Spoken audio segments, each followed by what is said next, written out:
Help it, man. This is real life that we're talking about. We're not talking about dingleberries and applesauce. Yeah. It's real life. And that's always been my whole thing, and have lost businesses because I don't bend over in that way.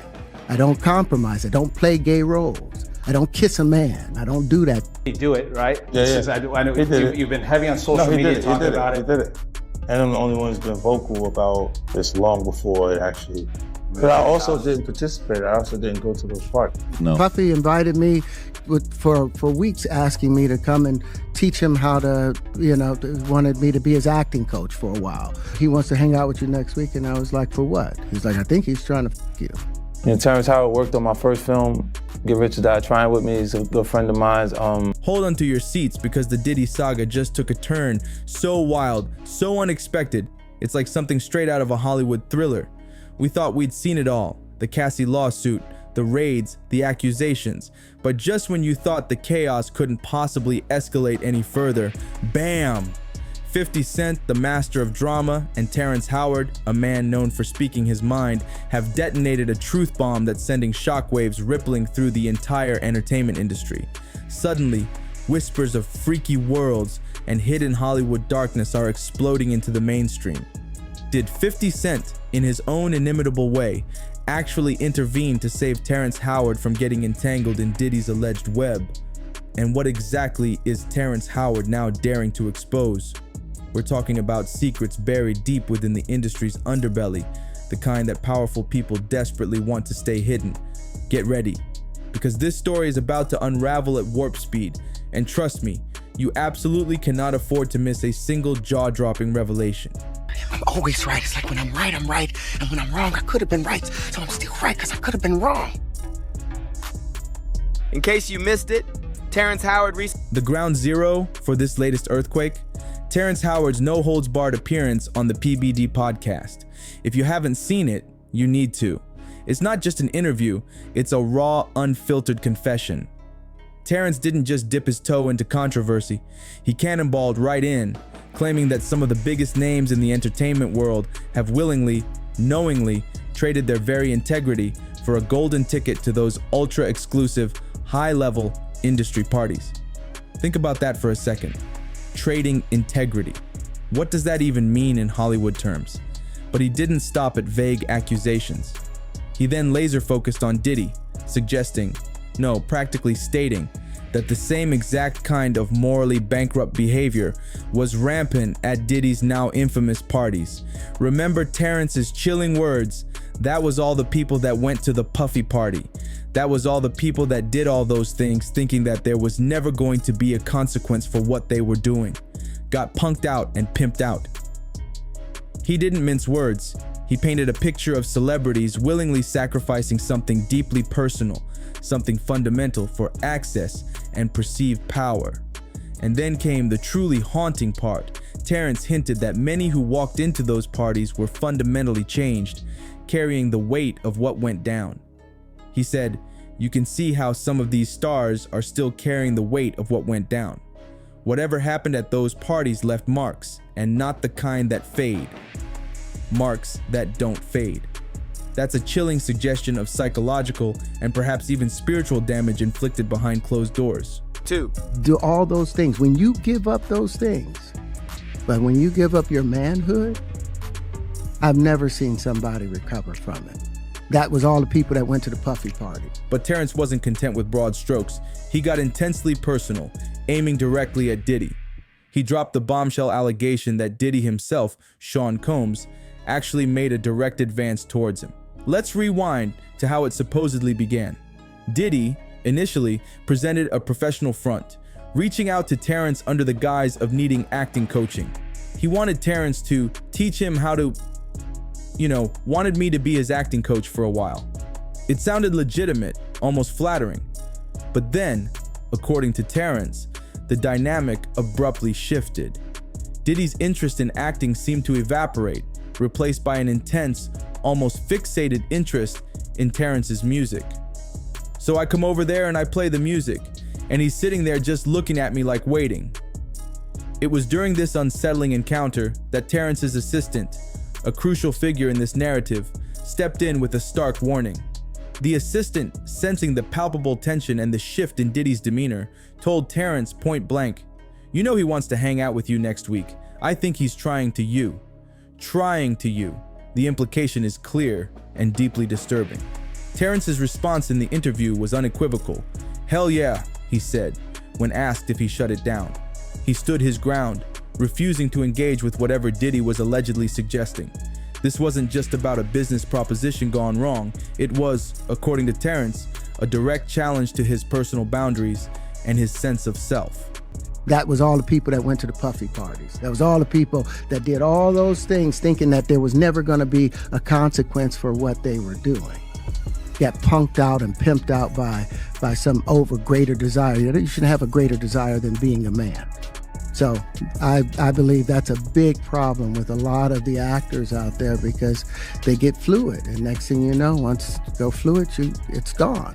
You don't have any foundation to pull yourself back from. So maintain your man card, no matter what. And Terrence wants everyone to understand this wasn't an isolated incident.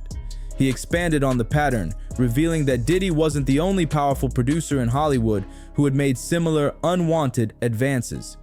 He described facing a barrage of weird backdoor offers from other industry heavyweights, but Terrence's response was consistent and consistently defiant. Be hands off with somebody. A number of producers coming to make the approach, and you threaten to punch them in the mouth or threaten to knock their head off for talking to you like or looking at you like you're a woman. He made it clear that he met these advances with outright rejection, even aggression. And according to Terrence, this unwavering stance, this refusal to compromise his personal integrity, came at a steep professional cost. He believes he was blacklisted, effectively shut out of major Hollywood opportunities because he wouldn't play the game, wouldn't bend over for anyone. "I have lost businesses because I don't bend over in that way. I don't compromise." He stood firm, prioritizing his principles over fame and fortune. This narrative isn't just about Diddy. It's about a system, a culture within Hollywood, where, according to Terrence, personal integrity is often tested and sometimes sacrificed at the altar of ambition. Did you ever have the opportunity where you got invited and you said no to it? Hell yeah. What was the consequences when you said no? Puffy invited me for weeks, asking me to come and teach him how to, wanted me to be his acting coach for a while. Go there and he's sitting around just looking. I'm like, okay, what's the material you want to work on? He's just looking at me. Then next thing you know, okay, hey, will you help me? I want to hear your music. So I come over there and I play the music. And he's sitting there, just looking at me, like waiting. Okay. So then my assistant was like, he wants to hang out with you next week. And I was like, for what? He's like, I think he's trying to f*** you. Enter 50 Cent, Hollywood's resident pot stirrer, and Diddy's longtime nemesis. 50's reaction to Terrence's explosive interview was swift and characteristically 50 Cent. He didn't just offer words of support, he offered action. Publicly, he extended a hand to both Terrence and Taraji P. Henson, promising support and opportunities through his G-Unit films and television empire. He told them to come over to Gun It Film and TV, promising he'd actually pay them what they deserve, no games. But the real game changer is 50 Cent's documentary project, Diddy Do It. This isn't just some casual commentary. This is a full-blown, high-stakes investigation into the allegations surrounding Diddy. And now, with Terrence Howard adding his voice to the chorus of accusers, the documentary has taken on a whole new level of significance. Rumors are swirling that 50 Cent is actively pursuing Terrence to be a key figure in the docuseries, giving him a prime platform to not only reiterate his claims, but potentially drop even more bombshells, maybe even name names that others are too afraid to mention. 50 Cent, never one to back down from a fight, sees this as a moment of truth, a chance to expose what he believes is a deeply rotten core within the entertainment industry. His pettiness goes beyond anybody that has ever been petty in the hemisphere of pettyism in this damn universe. Child 50 Cent made a bidding war off of Diddy Do It. This documentary is shaping up to be a cultural event, a potential turning point in how Hollywood's power dynamics are perceived and challenged. To be hands off with somebody. A number of producers come in to make the approach, and you threaten to punch them in the mouth or threaten to knock their head off for talking to you like, or looking at you like you're a woman. You know, when you approach a real man about his masculinity, you're going to get a real reaction back. It's a difference when a guy walks in a room and when a man walks into a room. And a man don't take the same things that a guy will accept. So always be the man in the room. But amidst this escalating drama, a deafening silence hangs in the air. The silence of Jay-Z. For years, Sean Combs and Jay-Z have presented a united front, a picture of brotherhood and unwavering loyalty. Diddy himself has repeatedly referred to Jay-Z as extended family, his closest confidant, the strategist he calls when things went south. He even recounted a seemingly powerful anecdote. Most importantly, you know he had a recital that he has to be at the floor. He reached out to him and I told him that this right here was important. Bad Boy celebrated 20 years of hits. The implication was clear. Jay-Z prioritized Diddy's event, a celebration of Bad Boy Records, over his own daughter Blue Ivy's recital. That's portrayed as the ultimate symbol of loyalty. Yet, in the face of the current firestorm engulfing Diddy, Jay-Z has maintained an almost complete radio silence. He's distanced himself, acting as if the bond wasn't nearly as profound as Diddy publicly claimed. Consider the resurfaced clip from James Corden's Carpool Karaoke. "Who is Sean approved from the world of entertainment?" Corden asked Diddy. Diddy's response: "There's only one person, that's Jay-Z. We call each other Sean. Nobody else could call me Sean. He's the only person that Sean approves." This isn't just casual acquaintance. This is presented as a deep, almost familial level of intimacy. And just months before the Cassie lawsuit detonated, Jay-Z recorded a personal tribute for Diddy at the BET Awards. These aren't the actions of someone merely industry peers with someone. The stark contrast between this past public closeness and Jay-Z's current calculated distance is raising serious questions. Why the sudden shift? What does Jay-Z know? Or what is he afraid of revealing by breaking his silence? The silence itself speaks volumes, fueling speculation and intensifying the mystery surrounding their relationship. Out of their head. They can't get it out of their head. The things that they did, no matter how they did it, whether they were drunk or high or whatever, you gave up your man card. You need therapy.